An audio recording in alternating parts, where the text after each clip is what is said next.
مفسرین فرماتے ہیں نور سے مراد مصطفیٰ کی ذات ہے اور کتاب سے مراد کلام اللہ ہے۔ بس سمجھنے کی ضرورت ہے، اس وقت وہ موضوع نہیں ہے یا وقت نہیں ہے کہ تفصیل کو میں بیان کرنا شروع ہو جاؤں، لیکن بس جو ضابطہ ہمیں بتایا اس کو سمجھنا، انداز دے کے رب کہہ رہا ہے میں نے نور کو بھیجا، یہ بھی تو کہہ سکتا تھا میں نے قرآن کو پہلے بھیجا، یہ نہ کہا، کیا کہا میں نے نور۔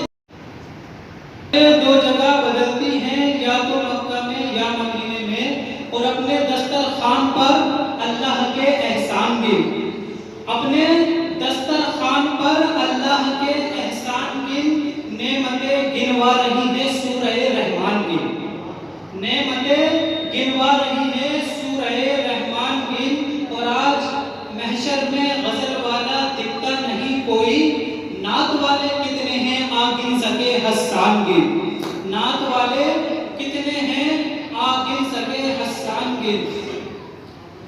ایک بار وہ درود پاک پڑھیں، اللہم صلی علی سیدنا مولانا محمد وبارک وسلم۔ اور کہا جو کچھ کہا اب نہ دینا اس کے بارے میں، اپنی زبان کو لگام دینا، اگر وہ نہیں آئے گا تو اس کی قیمت میں دے دوں گی۔ کہا تو جانتی ہے؟ کہا جانتی تو نہیں ہوں۔ کہا اتنی بڑی ضمانت کیوں لیتی ہے؟ تو وہ کہنے لگی ضمانت اس لیے لیتی ہوں کہ جب سودا ہو رہا تھا تو میں اس کے خوبصورت چہرے کو دیکھ رہی تھی، میرے دل نے فیصلہ کیا جو اتنا خوبصورت ہے قسم خدا کی وہ جھوٹا ہو ہی نہیں سکتا۔ اب یہ ذکر چل ہی رہا تھا کہ حضور کے غلام آ گئے اور کہنے لگے ہمارے نبی تم سے اونٹ خرید کر لے کر گئے۔ کہا ہاں۔ کہا یہ قیمت ہے اور یہ کھجوریں ہیں تمہاری مہمان نوازی کے لیے بھیجی ہے۔ یار اخلاق مصطفیٰ کو دیکھیں، ایسے اسلام۔ ابھی کوئی فلم ایک مہینہ پہلے ریلیز ہوئی تھی، میری قوم کے نوجوان رو رہے تھے اور پھر کہتے ہو ہم بہت پریشان ہو رہے ہیں، ہماری کوئی سنوائی نہیں ہے۔ سنوائی اس لیے نہیں ہے کہ مسلوں پہ رونے والی قوم، اپنے رب کی آگے جھکنے والی قوم آج محبوباؤں کے چکر میں ہو رہی ہے۔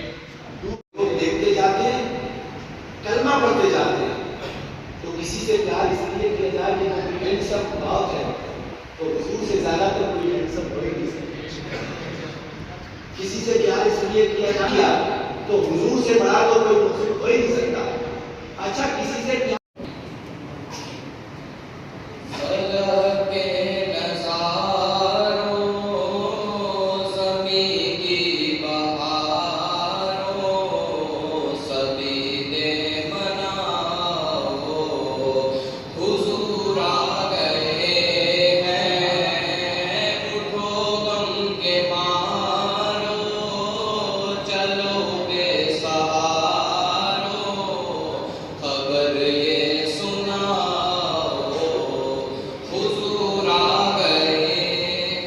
جی کیا نام ہے آپ کا؟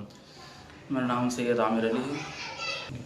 اس کے بارے میں نحمدہ ونصلی علی رسولہ الکریم، اما بعد فاعوذ باللہ من الشیطان الرجیم، بسم اللہ الرحمن الرحیم، صلی اللہ علی النبی الامی وآلہ صلی اللہ تعالی علیہ وسلم، صلو علیہ صلاۃ و سلام علیک یا رسول اللہ صلی اللہ تعالی علیہ وسلم۔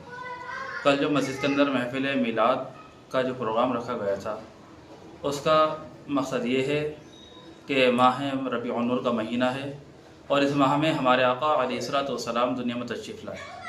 ہم نے اس سال الحمدللہ اللہ کے فضل و کرم سے اللہ کے احسانات کو یاد کرتے ہوئے ہم نے محفل کا آغاز اس لیے کیا کہ اس سال الحمدللہ ماشاءاللہ حضور کا 1500 سالہ جشن میلاد تھا اور ہم اس ذات کا ذکر کرنے کے لیے اکٹھا ہوئے تھے کہ جس ذات کی برکت سے صدقے میں یہ ساری کائنات وجود میں آئی، اور اگر حضور نہ آتے تو یہ کائنات نہ ہوتی، اور یہ کائنات تھی تو جب حضور نہیں تھے کائنات کے اندر تو اس دنیا کے اندر زندہ درگور لڑکیوں کو دفن کر دیا جاتا تھا اور لوگوں پر ظلم و ستم ہوتے تھے۔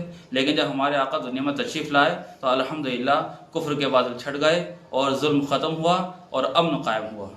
تو سب سے دنیا کے اندر جو امن قائم ہوا تو ذات مصطفیٰ صلی اللہ تعالیٰ علیہ وسلم کی وجہ سے یہ امن قائم ہوا، بس اسی کی ہم خوشی مناتے ہیں، اور ہم جس مالک حقیقی کے ماننے والے ہیں اس کا فرمان ہے قل بفضل اللہ وبرحمتہ فبذلک فلیفرحوا، اور اللہ کے فضل اور اس کی رحمت پر کیا کرو؟ اے ایمان والو خوشیاں مناؤ۔ تو ہم نے خوشی منائی، رب تبارک و تعالیٰ کا ذکر اور اس کے رسول کا ذکر کیا، اور اللہ کا شکر بجا لانے کے لیے اس محفل کو قائم کیا تھا۔